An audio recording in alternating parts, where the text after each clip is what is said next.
Welcome to Level Check Roblox. This is your in-game parent review for a new game called Emotia Escape. Today we're answering one question: is this game suitable for your child? Remember, for younger kids, no one knows your child better than you do, so it's my job at Level Check to play these games so you don't have to, then you can decide if they're suitable for your kids. Timestamps are in the description as always, and if you wouldn't mind hitting that thumbs up button, it just helps other parents find this kind of content as well. So let's kick off with the game details then. What do the devs say? So on the homepage I saw under standout games that Emotia Escape was down as a official game, and it isn't something that I've heard of before, so I wanted to check it out. I noticed immediately that there was a whopping 92% like rate underneath the ratings, and it had around 6.7k active players when I was playtesting this on the first time. Looking through, I can see that there are some quite creepy thumbnails, but it is down as a maturity level minimal, which basically means that although it says violence occasional or mild, essentially this will be pushed to the screens of every person with a Roblox account from the ages of 5 up. This is a brand new game as far as I can see, with around 1.6 million visits. It looks like it's a collaboration between Emotia and Versework, so we'll do a little bit digging as to what that is. But here's the date we're interested in: the 1st of August 2026. It is a newly published game. It says there it was developed or at least created in November 2025. But it was a description that kind of stood out to me for a minimum level game, where it says every dying human's last emotion defines their afterlife. So that sounded a little bit dark to me, so naturally I wanted to look through and see what this was all about. So let's dive straight into the game. It was interesting loading this up to see quite a high quality introduction video. It is very cartoony, but it does look a little bit on the darker side, so I was interested then to get into this game and really see what this is all about around emotions turning into evil beings and how this impacts the game, whether or not this is a stay-in factor or if it's just something that they've used for building flavour, context and storylines. So to immediately close that research loop and answer my previous point, what is Emotia? Well, a bit of research led me to understand that it is a highly successful web internet based cartoon by a Korean animation studio, and the collaboration with Verseworks, well, Verseworks is a Roblox game development studio, so this collaboration is essentially bringing that cartoon to life in the Roblox community and creating an official game. So that answers that.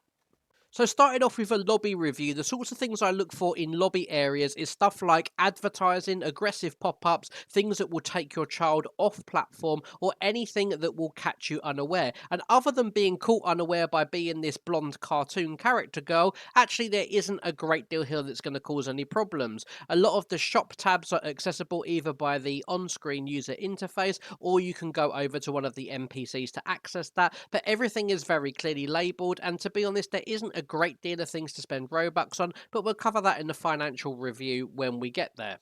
So in terms of advertising, I didn't see anything here. There was nothing trying to lead me externally off platform. The only thing remotely close was to join the community for the game, but that was just a button push inside the game, so I didn't physically have to leave.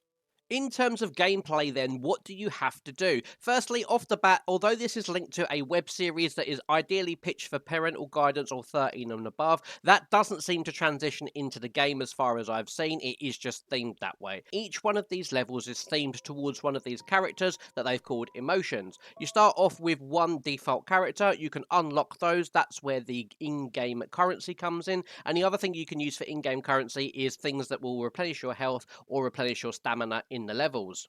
The concept is really simple though. It's a cooperative game with you and your team where you must go around the level finding these purple-like computer consoles. When you activate one of them, it will present you with a mini game. Solve that mini game and it will deactivate the terminal, and once all of the terminals have been deactivated on the level, it will then spawn a escape point where one of member of the team who is surviving needs to get to that escape pod, and when they get there, everybody completes the level.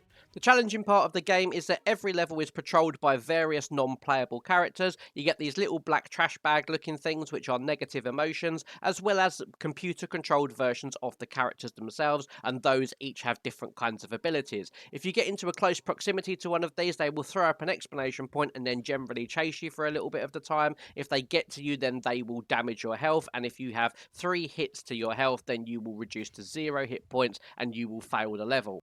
However, your team will continue playing until there is nobody left that survives. So now that we've covered all of that, let's just head off into the level check risk review as usual to put this game through its paces and address any concerns. The level check risk review runs on a star based system with 0 or no stars being minimal or not present in the game at all the way up to 5 stars being the absolute maximum level for concern.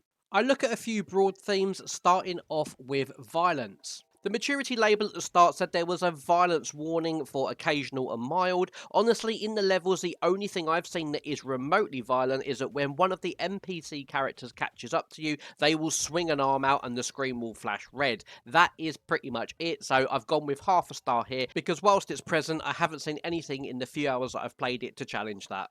So the next theme is psychological and emotional, and what I'm thinking about here is with psychological, things that are seriously going to cause your child real world nightmares, or from an emotional point of view, things that are either going to be really distressing or potentially cause things like frustration or rage build up. Now, I've gone for 1.5 stars because there is nothing really in here that's going to terrify children. So let's get that straight out of the way. But there are a few things that could cause more sensitive kids or younger ones a few issues. So starting off with when they play through the levels. The most basic and mild of any kind of fear or tension is that they will inevitably encounter NPCs. When they do, there will be an exclamation point above the NPC's head and it will chase the player for a little while. At the same time, there will be a heart-pounding thud sound in the background. If the player is reduced to 1 hit point, the screen flashes red and there is a heart pounding pretty much throughout. And when they have eventually deactivated all of the machines, there will then be quite dramatic music and a bit of an element of tension as the timer starts to count down quickly and you have to get to the exit point. But like I say, that is the most mild part.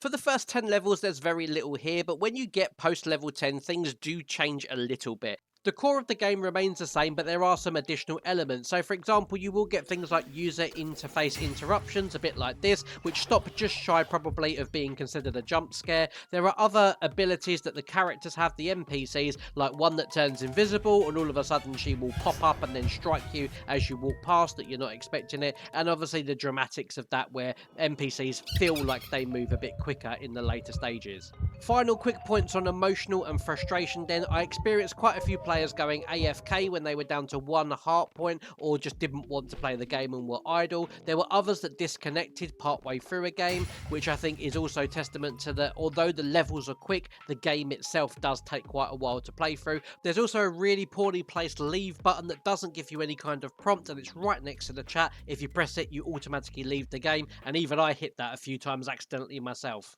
Ultimately, when players die or leave the game or are being a bit obstructive like that, it does grind the game to a bit of a halt. And then you're left feeling frustrated where you have to start everything from that first level all over again with a new group. The final thing on my list is financial, and here I'm looking at microtransactions, the transparency to know what you're getting for your purchase, and also whether or not those things are genuinely good value for Robux. Now, arguably, a lot of the game stuff here is in-game consumables. I'll leave that down to you to decide if you think that that utility is worthwhile, as well as the consumables within the game. But the one thing, and the reason why this gets 1.5 stars that I wanted to touch on, is around when you die. So when you run out of lives and you end up at this screen where you're about to go back to the lobby, you can revive your character for 180 in-game coins called emotes, or you can use a item that will revive you. The thing is though, once you've done that, you can't then do it again. If you fail the same level again, that option is then gone, and now you have to pay 50 Robux to revive your character. Presumably, if you die again and want to revive again on the same level, then that cost additionally goes up as well. I mean, it's not horrendous, but it does create, I think, a little bit of a pay-to-win system that if you've got the Robux, you can just continually keep reviving yourself. This is less of a problem and more just to do due diligence. While I was playing the game, I did still notice that there were a few text boxes littered around that were completely written in Korean, so I went ahead and translated those. The one in the lobby is literally just counting down and it tells you the game begins in. I think that's kind of what the literal translation was. This one that I spotted towards the end of when you're about to leave a level translates to something along the lines of, do you want to return to lobby, with the left option being either confirm or yes and the right option being cancel. The other thing is that when you get up to about level 17, you start getting these things called curses come at the start of the level. This one meant fear rigidity, or the moment that you see Hero Brian, you cannot move for 0.5 seconds. I actually thought it was quite funny because when you don't understand what these things are, it almost acts like a bit more of a surprise, but there were other different curses like the whole screen turning dark and the level was practically in darkness, and some other things as well, like you couldn't run for a certain amount of time as well. I guess my only caveat with this is that I could only play through so far of this game, so if there is anything else that happens later on that I'm not aware of, if anybody leaves a comment about that, then I'll definitely try to extend the playthrough time and update the review, or at least address the points as necessary. So in terms of an overall summary, is this game suitable for your child? Well, the chances are the answer is yes. If they are aged between 5 and 7 or particularly sensitive, then there are a couple of little bits in this game around tense atmosphere or potentially just short of a jump scare that might cause them a little bit of uneasiness, but these are fleeting moments of fear. They're not really, I don't think, going to last very long or cause them any significant problems. From a financial perspective, everything here seems okay. There is a little bit of a pay in to win introduction if you keep failing the levels, where you can continually spend your Robux to keep buying extra lives, but then I suppose that's nothing different with a lot of the games that are out there, and certainly not something that is compulsory that you have to pay for. I hope this review's been useful to you today. If it has, please do hit the thumbs up button and subscribe to Level Check Roblox for more in-game reviews from the parent's perspective. Thanks so much for watching, and I'll see you on the next video.